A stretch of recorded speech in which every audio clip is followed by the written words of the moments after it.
ஆண்டவராகிய இயேசு கிறிஸ்துவின் விலையேறப்பெற்ற நாமத்திலே நான் உங்களை வாழ்த்துகிறேன். கர்த்தர் உங்களை ஆசீர்வதிப்பார். இன்றைய செய்திக்கென்று நாம் எடுத்திருக்கிற வேத வசனம் மத்தேயு 1ஆம் அதிகாரம் 3வது வசனம். யூதா பாரேசையும் சாராவையும் தாமாரின் இடத்திலே பெற்றார். யூதா பாரேசையும் சாராவையும் தாமாரின் இடத்தில் பெற்றார்.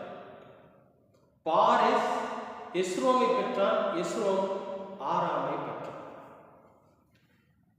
அன்பானவர்களே, இயேசு கிறிஸ்துவினுடைய வம்ச வரலாறு. இந்த வரலாற்றிலே இடம் பிடித்திருக்கிற தாமார் என்கிற அந்த முதலாவது இடம் பிடித்திருக்கிற தாமார் என்கிற ஒரு தாயை குறித்து தான் நாம் பார்க்க போறோம். ஒரு ஸ்திரியை குறித்து தான் பார்க்க போறோம். இந்த தாமார் என்பவர் யாருன்னு கேட்டீங்கன்னா, ஆதியாகமம் 38ஆம் அதிகாரம் பார்த்தீங்கன்னா அதுல யூதா என்கிற ஒரு மனிதர் இருப்பார். இந்த யூதாங்கிறவர் யாருன்னு கேட்டீங்கன்னா, இஸ்ராயேலின் 12 சந்ததியில் ஒரு சந்ததி. யாக்கோபுக்கு பிறந்த 12 பிள்ளைகளில் இந்த யூதா என்பவர் ஒருத்தர். இந்த யூதா தான் இந்த உலகத்தின் ரட்சிப்பை பெற்றெடுக்க போகிற சந்ததி. அதை மனசில் வச்சு இயேசு கிறிஸ்து யூத வம்சத்தில் வந்தார். யூதர்களினால் ரட்சிப்பு இந்த உலகத்துக்கு வரப்போகுது என்பது தீர்க்க தரிசனம், எழுதி வைக்கப்பட்டிருக்கிற ஒரு விதி. சரி, இப்ப நம்ம எதை பார்க்க போறோம் அப்படின்னா, இந்த யூதா என்பவர் யாருன்னு கேட்டீங்கன்னா, இஸ்ரவேலுடைய 12 கோத்திரத்தில் ஒருத்தர். இவர் சூவா என்கிற ஒரு பெண்ணை திருமணம் பண்றார். அந்த பெண்ணு பேர் சூவா அப்படிங்கிற ஒரு பெண்ணை திருமணம் பண்றார். இவருக்கும் அந்த பெண்ணுக்கும் 3 ஆண் குழந்தைகள் பிறகு. இந்த 3 ஆண் குழந்தைகள்ல மூத்தவர் பேரு ஏர், 2வது பேரு ஓனா, 3வது பேரு சேலா. அப்படின்னு 3 ஆண் மக்கள் அந்த யூதாவுக்கு உண்டு. இப்ப இவர் என்ன பண்றாரு, அந்த ஏர் என்கிற அந்த மூத்த மகனுக்கு தாமார் என்கிற ஒரு பெண்ணை மனைவியாக கூட்டிட்டு வர்றார், கல்யாணம் வச்சு கூட்டிட்டு வர்றார். நல்லா கவனிங்க. இயேசு கிறிஸ்து என்கிற அந்த மகா ரட்சண்யம், இந்த உலகத்தினுடைய மீட்பு யூத வம்சத்தில் தான் வரப்போகுது, யூதா கோத்திரத்தில் தான் வருது அப்படிங்கிறது தான் உண்மை. இப்ப பிசாசு என்ன பண்றான்னா, எப்படியாவது இந்த வம்சத்தை தடுக்கணும்னு முடிவு பண்றாங்க. இந்த யூத வம்சத்துல ஒரு முறை பிதாவாகிய தேவனால் தீர்க்க தரிசனம் ஒன்று உரைத்தால் அதை மாற்றி செய்ய மாட்டாங்க. மனம் மாற ஒரு மனுஷன் இல்லை, சொன்னதுதான் அதுதான் நடக்கும். இப்ப அதை தடுப்பதற்கான பல முயற்சி. நீங்க நல்லா பாருங்க, இந்த யூதாவுடைய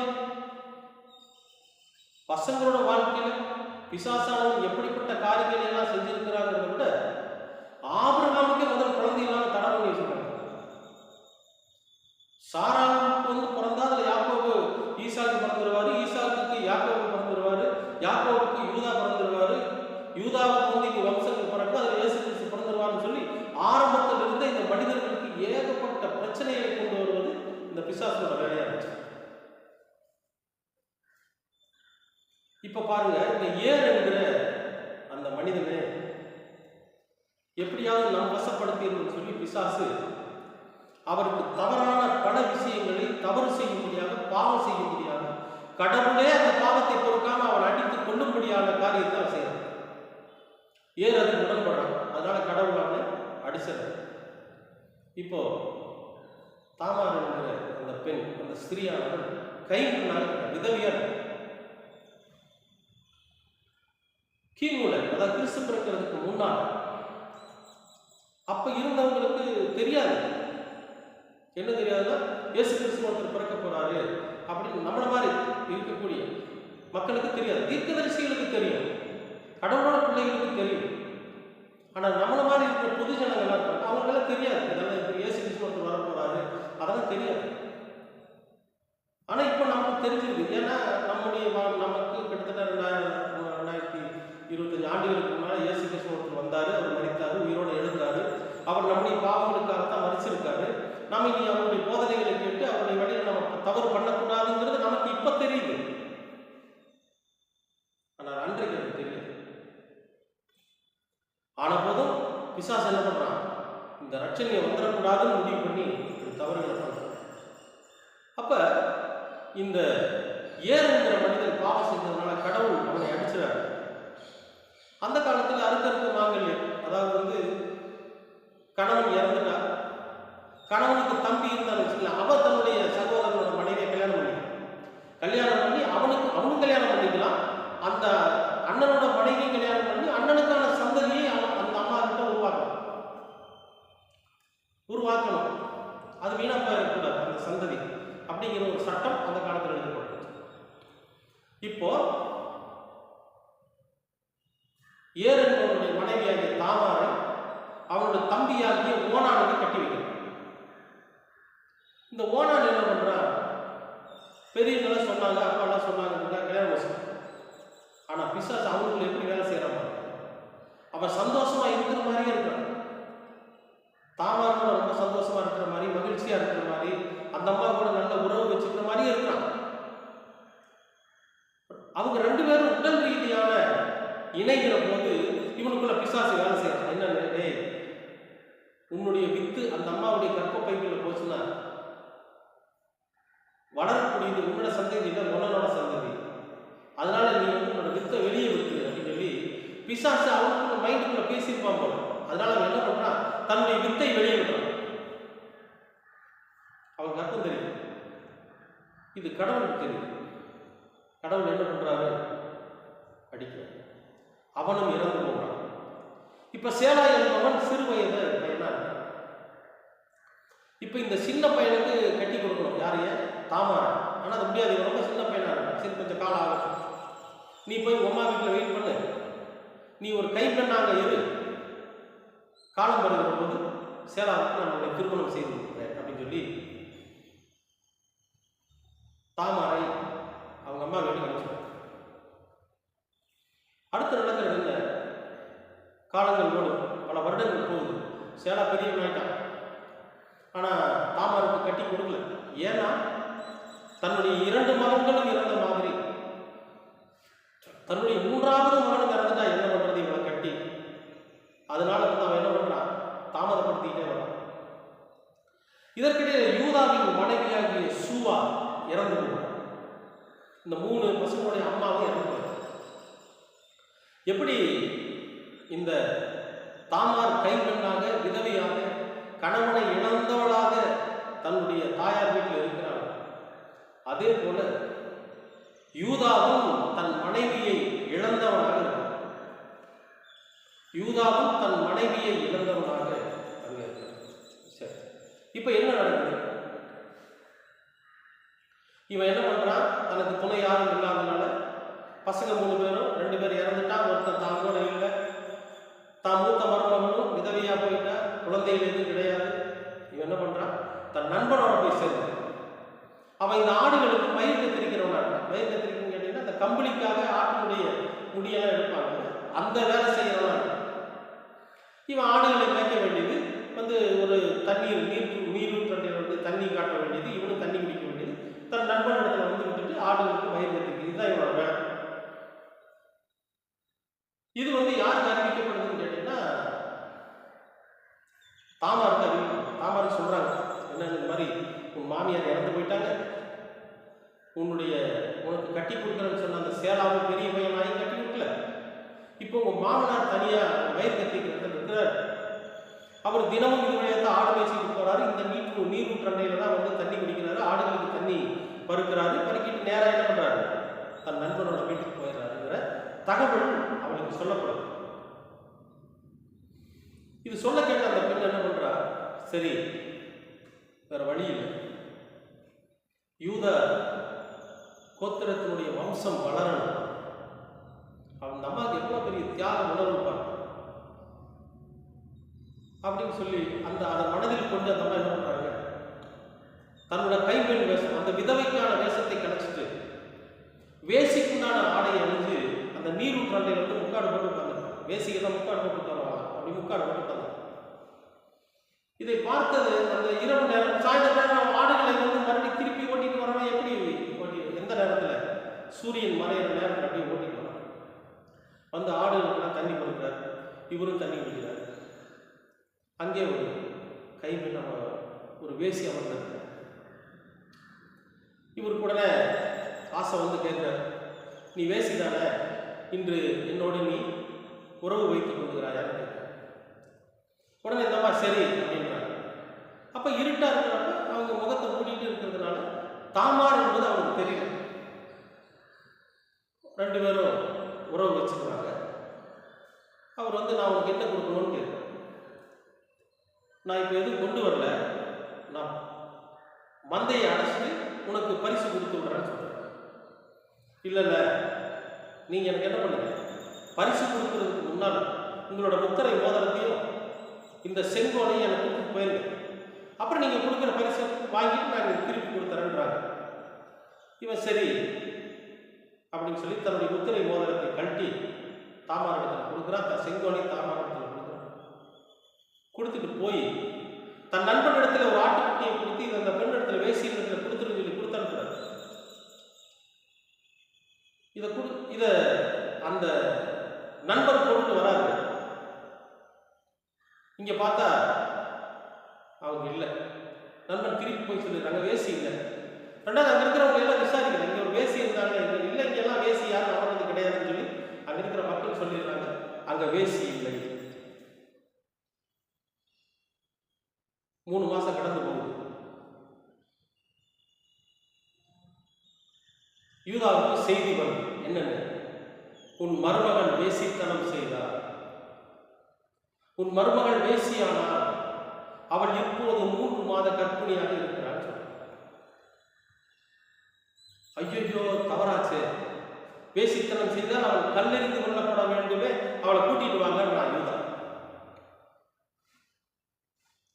அன்பானவர்களே, ஒரு கைம்பெண் கணவன் இல்லாதவள் கற்பந்தரித்தால் அது வேசித்தனம் தான். அப்ப அவன் என்ன பண்ணணும், அப்ப இருக்கக்கூடிய யூத இஸ்ரேல் சட்டம் என்னன்னு கேட்டீங்கன்னா, அப்படி ஒரு பெண் வந்து பண்ணிட்டாங்கன்னா அவளை வந்து கல்லு நடிச்சு கொள்ளணும், நம்ம ரோட்டு நிற்க வச்சு கல்லு நடிச்சு கொள்ளணும். இது அந்த அம்மாவுக்கும் தெரியும், யாருக்கு, தாமாருக்கும் தெரியும். தெரிஞ்சு இதை செய்யறாங்க. இப்ப அப்படியே புதிய ஏற்பாட்டுக்கு வர, புதிய ஏற்பாட்டுல மரியா இவங்க யோசேப்புக்கு மனைவியா நியமிக்கப்பட்டிருக்காங்க. புருஷன் முன்னாடி இன்னும் சேர்ந்து வாழல, ஆனா கர்ப்பம் தெரியும். இந்த தான் கர்ப்பம் தெரிவித்திருக்கிற உண்மை வெளியே தெரியுமானால் தான் கல்லெறிந்து கொள்ளப்படுவோம் என்பது மரியாதைக்கு தெரியும். ஆனா இந்த உலகத்தை மீட்கிற மீட்பு ரட்சண்யம் நம்முடைய வயிற்றுல உருவாகுது. நான் செத்தாலும் பரவாயில்ல, இதை நான் சுமந்து பார்க்கிறேன் என்கிற ஒரு தைரியம், ஒரு தியாகம். அதேதான் அன்னைக்கு தாமார் செய்ய. கண்ணுல தெரியாத எத்தனையோ ஆண்டுகளுக்கு அப்புறம், எத்தனையோ 1000 ஆண்டுகளுக்கு பிறகு வரக்கூடிய ஒரு பரிசுத்தமான ரட்சண்ய கொம்பு, இந்த உலகத்தின் மீட்பு இந்த வம்சத்துல தான் வரணும்னு எழுதப்பட்டிருக்கிற உண்மை, எழுதப்பட்டிருக்கிற விதி. இந்த வம்சாவளி வளர்ந்தால்தான் அப்படி ஒரு ரட்சண்யம் வர முடியும். என் கணவனையும் என் கொடுந்தனையும் கொன்றுவிட்ட அந்த பிசாசானவன் அந்த 3வது இருக்கிறவனையும் கொண்டு வருவான். அதுக்கு பிறகு அவர் ரொம்ப வயசானவராகி செயலிழந்து போயிடுவார். இந்த வம்சம் வளராது. 12 கோத்திரத்திலிருந்து ஒரு கோத்திரத்தின் பெயரே எடுக்கப்படும். இந்த யூத வம்சம் இல்லைன்னா இந்த உலகத்துக்கு மீட்பு இல்லை. ரட்சிப்பு யூதர்கள் வழியாய் வருகிறது என்கிறது இந்த வேதம். யூதர்கள் வழியா தான் ரட்சிப்பு வரணுங்கிறது நியதி. இந்த ரட்சிப்பை இந்த உலகத்துல வரவிடாத பண்றதுக்கு பிசாசானவன் எத்தனையோ எடுக்கிற முயற்சி. தான் தலையை மிதிக்கிறதுக்கு ஒருத்தர் வரானே, அவங்க வம்சமே இல்லைன்னு எப்படி வர முடியும் அப்படின்றதுக்காக இந்த அழிவுகளை, இந்த பிரச்சனைகளே ஒன்று. இது தாமாருக்கு தெரியுது. அதனாலதான் தன்னுடைய மாமனார் இடத்துல உறவு வைத்து பாரேஸ் என்கிற ஒரு மகனையும் இன்னொரு மகனையும் பெற்றார். 2 பசங்க. அன்பானவர்களே, இப்போ அவ கல்லெறிஞ்சு கொல்லப்படணும், வெளியே கூட்டிட்டு வாங்க. இங்க போய் கூப்பிடுறாங்க, மாமனார் வெளியே கூப்பிடுறாங்க, நீ இப்படி வேசித்தனம் பண்ணதுனால நீ கல்லெறிஞ்சு கொல்லப்படணுமாமே அப்படின்னு சொல்லி கூப்பிடுறாங்க. அப்ப அவங்க செய்யறாங்க, இந்த முத்திரை மோதிரத்தையும் இந்த செங்கோலையும் கொண்டு போய் கொடுங்க அவர்கிட்ட. இது யாருடையதோ அவருக்கு தான், அவர் தான் இந்த கற்பத்திற்கு காரணம் போய் சொல்லுங்க. இதை கொண்டு போய் கொடுத்த உடனே பதறிப்போம். நான் செஞ்ச தப்பு எத்தனை, என்னுடைய 3வது மகன் அவனுக்கு கல்யாணம் வச்சு கொடுத்து பார்த்துருக்கணுமே. அவன் நினைச்சிருந்தா எத்தனையோ வாலிபர்கள் இருக்கிறாங்க, எத்தனையோ பராக்கிரமசாலிகள் இருக்கிறாங்க, எத்தனையோ பணக்காரர்கள் இருக்கிறாங்க, அவங்களோட அவன் போய் இருந்திருக்கலாமே. ஆனா வம்சம், யூத வம்சம் வரணும். அவ வேறொருத்தரோட போய் வேறொருத்தரோட இணைஞ்சு வேறொருத்தரோட வாழ்க்கை நடத்திட்டு இருந்தாங்கன்னா யூத வம்சம் அங்க வராது. கடைசியா முடிவு பண்றாங்க, செத்தாலும் பரவாயில்ல, இந்த உலகம் என்னை கொன்றாலும் பரவாயில்லை, நான் வேசி என்று பெயர் பெற்றாலும் பரவாயில்லை, யூத வம்சத்தை உருவாக்கணும், யூத வம்சத்தை வளர்த்தணும், யூத வம்சத்தை பாதுகாக்கணுங்கிறதுக்காக இந்த அம்மா தன்னை வேசியாக மாற்ற. யூதா சொல்றார், அவள் என்னிலும் நீதி உள்ளவள், என்னை விட அவன் நீதி உள்ளவன், நான் நீதியா நடந்துட்டு இருந்தேன், என்னை விடவே அவன் நீதி. அன்பானவர்களே, இந்த காலகட்டத்தில் இப்ப இருக்கக்கூடிய பெண்களுக்கு இந்த விஷயத்தை சொன்னா ஒரு அருவருக்கிற மாதிரி முகம் சுழிப்பாங்க. என்ன மருமக மாமனார்கிட்ட போய் குழந்தை பெற்றுட்டதை போய் சொல்றீங்க, அது வல்ல காரியம்.